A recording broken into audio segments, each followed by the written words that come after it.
Hey guys, Richard here, the Bike Reviews and Adventures. Well, today we're going to be installing some flat out on a couple of tires because, well, not because I have a flat, but because I want to prevent a flat. Now, in a video a while back, I was going through one of my gear bags, and one of the things I was showing you is that I was using slime. I had slime in my bag, and that's what I was carrying with me. And since then, I've migrated over and started using flat out. And here's the primary reason why. Slime says it's good for about a year, right? And then it starts to break down and it's just, it turns into a mucky mess. Whereas flat out is up to 10 years. So I would rather put something that's going to last up to 10 years in my tire versus something that's only going to last a year. So by far, in my opinion, flat out is far superior than slime. And once I learned that, I said, that's where I'm headed. So let me show you what I did. You probably won't need to do this, but this is what I'm doing. I purchased it in a 1-gallon container because I have a lot of bikes and I have a lot of tires to fill. And it's kind of convenient because when you buy a huge container like this, they say when you pump it out, about 1 ounce comes out for every pump of the handle there. And for standard 20x4 tires or so, I'm putting about 6 ounces in according to the instructions on the back of the bottle there. That's a pretty safe bet where we need to be. So that's what I'm doing, but they sell this in smaller pouches, and I'm going to go ahead and pick up one of the smaller pouches just to throw it in my bag so I've got it. And then the event I do have a flat tire for some reason, I've got more I can stick in. Or if I'm riding with someone else, like the many group rides that I go on, somebody else has a flat tire, I'll have something that I can offer them and stick it in their tire. So that's what I'm doing today. I'm going to bring you in a little closer just to show you the steps. So first, you go ahead and remove the valve cap and make sure you have the valve stem up in the 10 or 2 o'clock position, so you want it up kind of high. And then you'll need a valve stem removal tool. You can pick these up on Amazon for about $2. It actually comes in a little package, so it's got this, and it has a couple extra valve stems in case you lose any. So real easy, you take this end right here, see it's got that slot on it right there, and you stick it inside the valve stem, and you move it, wiggle it back and forth just a little bit until it grabs the valve stem on the inside there, and then you turn. But try not to drop it. You start to turn, and it's going to unscrew the inner core there of that valve stem, and you'll hear the air start to leak out. And then once it's broke free, it will come out, and if you're not careful, it'll come shooting out because all that air is going to start rushing out.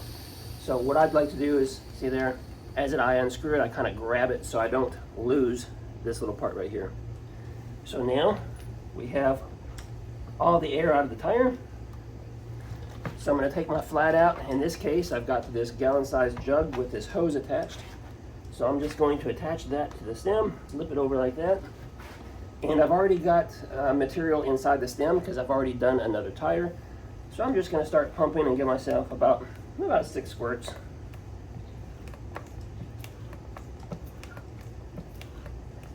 There we go.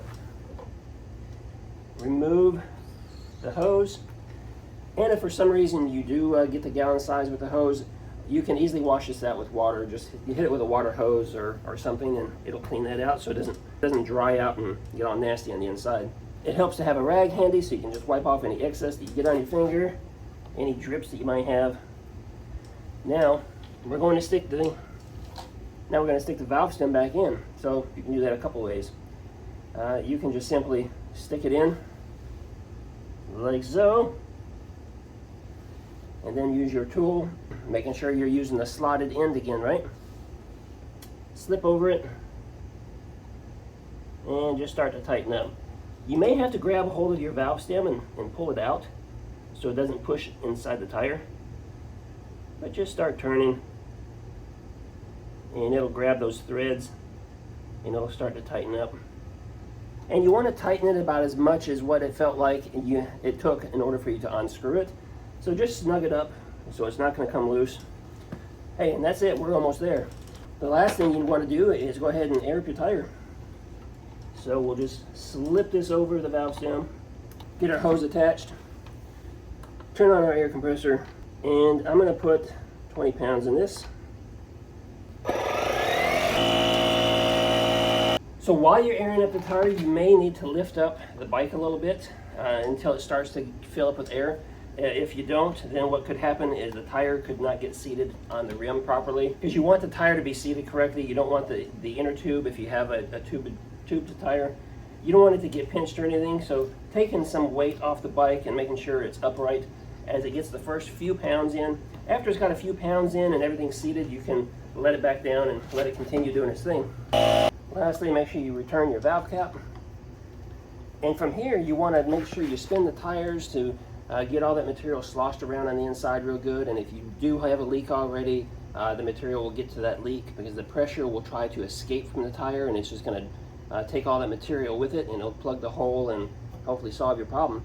But the best way to get those tires spun is to take it for a ride.